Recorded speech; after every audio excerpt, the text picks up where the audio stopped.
You went around saying, "Well, how much is it? How much are you?" And I was just a one-man band, and I was 35 quid. That was the kick that I needed from the sheer laughter from your face of how little I was charging. What's my business look like? We have as I Yeah, said, we're based. tell us your model. Talk me through that. Talk me through your business model, who your perfect patient is, Yeah. how it operates. Help me get an understanding of that. What would I feel if I'm a patient? So our perfect patient is similar to yours. It's our 50 over 50s typical female who is very health conscious, who wants to improve their health, maintain their independence, loves yoga, plays tennis, really active, and just very health conscious. So, and there's a lot of those guys in Solihull. So we've hit an absolute market here because firstly, no other clinic locally actually targets anything like that. They just do a typical we help with pain. Yeah. And so from a clinic point of view, there's currently 8 of us. There's 4 therapists and me, if you class me as a therapist, so 5 of us. And then ops manager and 2 front desks. So there's currently 8. And yeah, we're growing month on month and going well so far. So the first time you came to my event, Yeah. what were the prices again? I knew you were going to bring this up. I had to bring it up. I knew. Yeah. So we all sat around the table at the key, weren't we? And Historic key, yeah. the historic key. And there must have been, I don't know, there was no more than 10, probably Yeah, less. yeah. I don't know how many 10, there were with us. 10 or 12 And probably max, yeah. and you went around saying, "Well, how much is it? How much are you?" And I was just a one-man band, and I was 35 quid. And I was technically the lowest in the room. However, there was somebody else in the room which charged 40, but that was for 45 minutes, we found out later. So I Yeah. wasn't actually.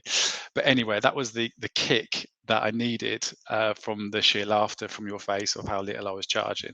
So yeah, literally went home and hiked the prices up, and we are, over double now, like 5, 6 years later.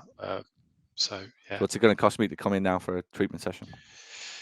So we do various packages, and it varies depending on that individual that's coming through. And it can be, if it's a pay as you go, which we don't want. But if it's pay as you go, it's 74 quid. Packages, it will vary from 59 to 64, depending on how big a package you buy up front. Yeah, brilliant. I was talking to Will Harlow, 200 quid. Yeah. 200 quid for an hour. And again, what a benchmark that is. And it's the joy, if you like, of being part of a community like this where you live in your own little bubble if you're not, if you're not part of something like this, and you do think 35 quid's normal, or you think 40 quid's normal. Now at this point, and take this the right way, you might have got to 45. You might have dared at one point to go, I'll go to £42.50 or something like that. Do you know what I mean? To like, Yeah.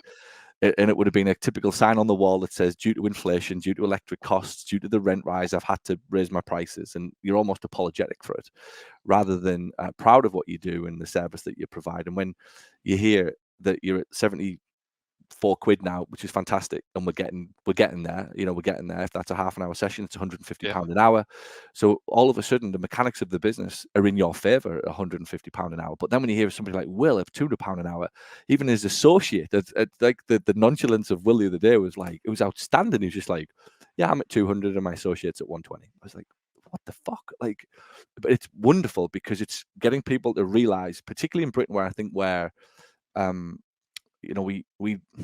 not good at realizing how good we are. Let's put it that way. We're not good at patting ourselves on the back. We're not good at celebrating. We're not good at probably blowing our own egos up, right? We're genuinely, definitely not encouraged to do that. And I think that causes us to be quite insular, and that's reflected with our prices. And we don't want to be too expensive because we don't want to offend, or we don't want to irritate. And we just want everything to be like where it is. But I think what's happening in this community now is somebody's listening to this and it's going 70. Oh, well, I'm going to 75, and then you hear Will's at 200. It's like, well, I'm going to 100 after this event, and that's collectively, if you like, we start to make progress, and everybody buys into each other's belief in themselves that helps you kind of change your business. And then with that, I suspect now you're starting to hire more people, better people, because you've got the profitability to do it. Yeah, I think the big change for me, looking back, it was that it's okay to sell healthcare. Yeah. And you're always brought up with all you're doing is you're trying to help people and help people and help people.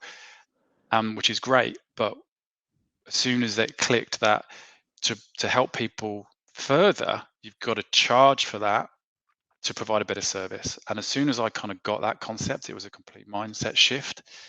It's been so much easier to go, well, this is the price now, or this is what I need to charge to achieve X, whatever that is. What about the I get that you get it, you hear it enough times, and you read the books, and you're on this personal development quest, crusade, and your understanding of how business works is probably now night and day different to most people. How do you get that across to your staff? You've got that mindset, but how did you get that across to the now 9 staff that you've got? So it was a lot of onboarding to begin with. So it was before we started allowing anybody to come on to start treating patients. There was a lot of series of videos that we've done, lots of meetings, and there's so many conversations about money and about the mindset behind it. And because and this is what I had to drill into them, that physio is a grudge payment. Yeah. They're paying with, or they've come for an injury that they didn't want, for a service they don't understand, with money that they didn't want to spend. So straight away, and as soon as I kind of explained that to them of how we can help and etc. So it was all about value, and my guys are really quite good at that now. But that's taken some doing, some coaching, and that's credit to the team really, because they are now very open to being coached. So it's been much easier to do.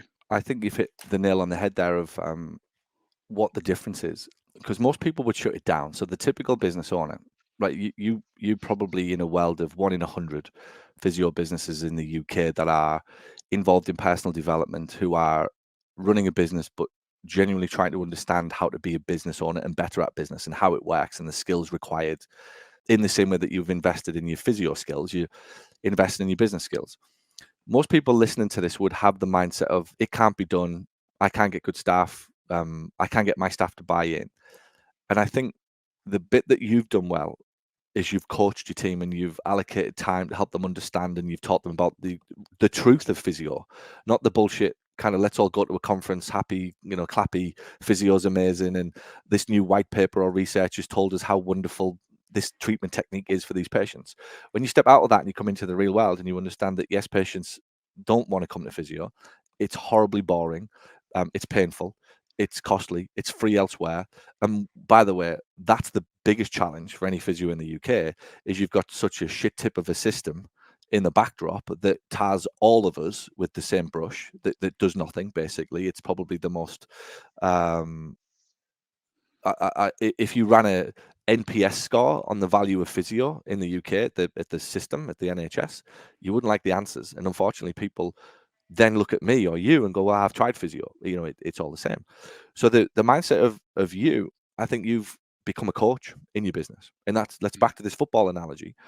The reason that the players at Liverpool or Villa or whatever, they do well, is because they've got a good coach who talks them through the game and helps them understand it and takes the time to help them understand the facts of their role and how to play and all of these types of things. But where I'm going with it is, what you have when you have a business owner who isn't coachable him or herself, it's impossible for them to coach their team, if that makes sense. So all roads lead back to the business owner. If you've got a business owner that's coachable, that person understands and sees the value of coaching, and that person then brings that coaching to their team, and all of a sudden you've got 8 people in your team who are now 20% better, who are culturally bought in, who get it, who understand it, who buy into Phil's view of the game and what we're trying to do. And you see that in the results of the business. And I think that's where a lot of people in business are very naive to actually, it's not easy, but it is simple, if that makes sense. It's definitely not easy, because you wake up to an email and somebody's off today, Yeah. they've gone for an interview or whatever, right? Like, patients cancel, it's fucking sunny. We were doing a workshop for somebody recently, and it was like 30 people had registered, and the fucking sun comes out, so like 15 people don't turn up. It's like, there's not much you can do about that. Do you know what I mean? Like, these are the unpredictabilities of business, which isn't easy, but in theory, the simplicity of it is what I think people don't buy into. And I think that's what you've done fantastically well, as you've become a coach to your clients, to your team, and you've got them on board. Yeah, I definitely agree with that. So since I've stepped back a little bit more from treatment, I've done a lot more one-to-one coaching with the team. And over the since I did that before Christmas, Whether that's a reflection on results, I'm not sure. We've gone up significantly in conversions, in utilization, in results for patients, everything. So my job role has definitely changed, and the guys are open to being coached, which is the easiest or the best way, because otherwise they won't last here. I'll just be hitting a brick wall.